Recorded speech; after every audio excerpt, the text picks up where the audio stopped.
Esse podcast faz parte da FIO. Siga @FIO Podcasts e conheça a rede ativista de vozes.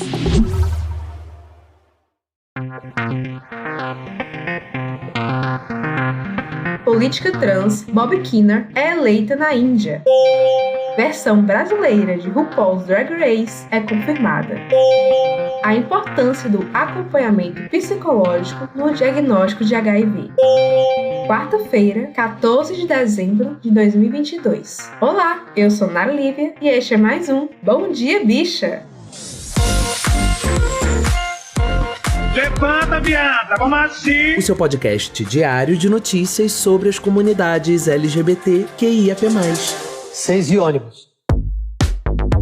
The New Queer.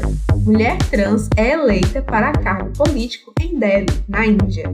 Publicado em 8 de dezembro de 2022, o site não informou a pessoa responsável pela matéria. A candidata do partido Aam Aadmi Party, AAP, Bob Kinner, ganhou a eleição da Corporação Municipal de Delhi, Municipal Corporation of Delhi, também chamada de MCD, durante a eleição nesta quarta-feira, dia 7. A política trans venceu na ala Sultanpur, uma cidade situada às margens do rio sagrado Gonti, no estado indiano de Uttar Pradesh, contra o candidato do Congresso Varuna Dhaka, por 6.714 votos, de acordo com a India Express. A nova representante da Sultanpur, frequentemente apelidada de Bob Darling, defende que trabalhará na limpeza da corrupção dentro do MCD e embelezará o eleitorado. Quero dedicar minha vitória às pessoas que trabalharam tão duro para mim, disse ela. A vitória de Bob é outro grande passo para os direitos e representação LGBTQ+,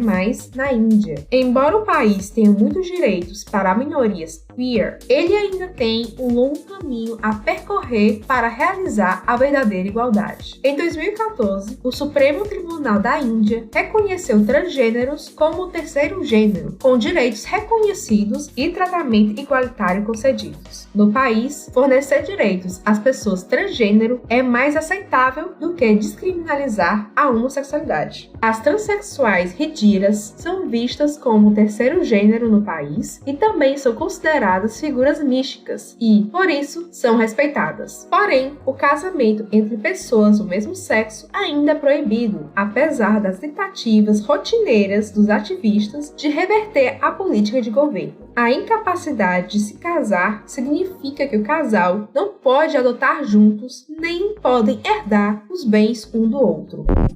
É sempre uma alegria indescritível ver as nossas comunidades vencendo, né? É sobre isso, cara, e tudo bem. Confesso que tenho um pouco de receio de falar algum comentário sobre a questão LGBTQIAPN+, na Índia, porque há muita desinformação sobre a Índia. E não só sobre a Índia, como diversos outros países orientais. Exatamente. E eu não sei até que ponto as informações que chegaram até em mim são fake news, são exageros da realidade ou realmente procedem. Por exemplo, a questão da transexualidade, a informação que chegou até a mim ao longo desses anos foi que a transexualidade, na Índia em específico, é mais bem aceita do que a homoafetividade, por exemplo. Porra! Então eu realmente tenho muita insegurança para falar qualquer coisa a respeito da política de lá. Principalmente porque muitas matérias focadas em política LGBT no Oriente não tem informação sobre quem é responsável por redigir a matéria, como é o caso dessa que eu acabei de ler. Então, como é que a gente acredita na informação que chega a nós? Um exemplo clássico de problemas em relação a isso é aquela fake news que soltaram que na Coreia do Norte não podia sorrir. Pelo amor de Deus! Isso apareceu no Jornal Grande, foi no Globo Repórter. Então, é muito complicado quando se trata de informações que vêm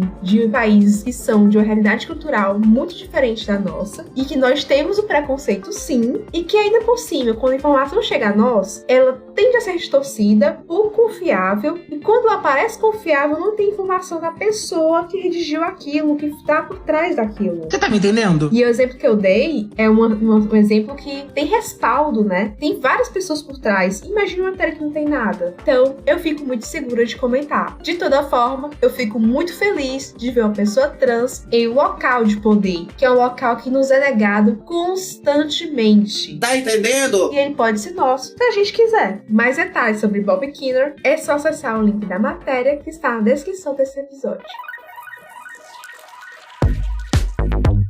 Deu no Gay Blog.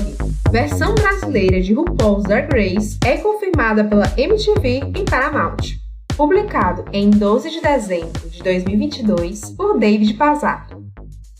A MTV e a Paramount anunciaram, na tarde desta segunda-feira, dia 12, novas versões da franquia global RuPaul's Drag Race. O reality de drag queens ganhará versões inéditas no Brasil, Alemanha e México. As datas da estreia não foram divulgadas e as edições serão exibidas na MTV e na Paramount em seus respectivos países. O nome de quem será a apresentadora da versão brasileira ainda não foi revelado. Com a expansão global de RuPaul's Drag Race, estamos entusiasmados em trazer a franquia para 3 novos territórios do Paramount: Alemanha, Brasil e México, disse Chris McCarthy, presidente e CEO da Paramount Media Networks e da MTV Entertainment Studios. Os primeiros rumores da possível vinda do reality para o país iniciaram após um chamamento coletivo para as drags do Brasil, feito pela World of Wonder em agosto deste ano. Na época, o nome de drag queen foi cogitado pelo colunista Fefito, do Splash Wall, para estar à frente da atração. Esse vai e vem de RuPaul no Brasil já vem de tanto tempo que eu honestamente só acredito quando for lançado. Dá licença. Ai, mas negociou. Não acredito. Sendo bem honesta. Já disseram que ia ter a Xuxa, aí depois disseram não vai ser a Pablo, aí depois lembraram da fofoca que tem da Pablo e a RuPaul. Gente, quando tiver na TV vocês me avisam, tá? Eu tô cansada. Enfim, quem quiser saber mais detalhes sobre essa matéria, o link está na descrição deste episódio. Deu no CNN no plural. HIV. Especialistas destacam a importância do acompanhamento psicológico no diagnóstico. Publicado em 11 de dezembro de 2022 por Lucas Rocha. O mês de dezembro é dedicado à mobilização nacional pela prevenção do HIV e incentivo ao cuidado e assistência das pessoas que vivem com o vírus. O tratamento do HIV teve avanços relevantes do ponto de vista da eficiência no controle da infecção e na redução dos efeitos colaterais dos medicamentos. Embora a terapia antirretroviral tenha evoluído e a infecção seja tratável como outras doenças crônicas, como a hipertensão e a diabetes, os impactos para a saúde mental das pessoas que recebem o diagnóstico ainda são significativos. O impacto do diagnóstico do HIV acaba sendo muito diferente daqueles relacionados a outras doenças, muito em função do estigma social associado ao vírus, afirma o psicólogo Michael Rodrigues Torres, membro do Laboratório de Psicanálise e Laço Social da Universidade Federal Fluminense, UF, e professor de Psicologia da Faculdade Maria Tereza, FAMAT. O especialista afirma que o fato de o contágio do HIV estar vinculado principalmente à transmissão por via sexual reforça a associação da infecção com questões ligadas à sexualidade. Em doenças como diabetes e a pressão alta, não existe um componente de moralidade tão explícito quanto em relação ao HIV. O ponto da sexualidade e a dificuldade que a sociedade tem de lidar com o tema influencia no modo de recepção desse diagnóstico, afirma Torres. Apesar dos avanços tecnológicos em relação ao tratamento e à qualidade de vida das pessoas, em última instância, o preconceito social acaba influenciando diretamente no medo que as pessoas têm e no modo que elas lidam com a infecção. Complementa. temos muitas campanhas sobre o HIV, sobre conscientização, sobre como fazer terapia antirretroviral, mas realmente tem poucas campanhas focadas na saúde mental das pessoas portadoras do vírus. Você tá me entendendo? Porque mesmo que a pessoa tenha a carga viral indetectável, ainda há muito estigma social acerca dessa questão, e isso afeta as relações de forma geral, não só relações com quem a pessoa tem intimidade ou tem interesse de ter intimidade, mas todo tipo de relação. Então essa matéria eu achei urgente, necessária para a gente discutir e ampliar a nossa percepção sobre saúde, porque saúde não é só o corpo físico, saúde é a nossa completude, é como a gente se sente bem como um todo. Consegue distinguir? E aqui eu acho válido também ressaltar a importância dos grupos de apoio para pessoas com HIV que existem em todo o país. Se liga, hein? Caso você, ouvinte, seja uma pessoa portadora de HIV e que está em sofrimento mental, recomendo você ler o link da matéria que está na descrição deste episódio e também, se for o caso da sua cidade ou do seu estado, procurar o Centro de Referência LGBT. Normalmente, esses centros têm um encaminhamento ou para grupos psicológicos e de rodas de conversas com pessoas portadoras de HIV, ou eles indicam onde existem esses grupos. Se você puder e se você quiser, faça isso, que vai ser de muita importância para a sua saúde.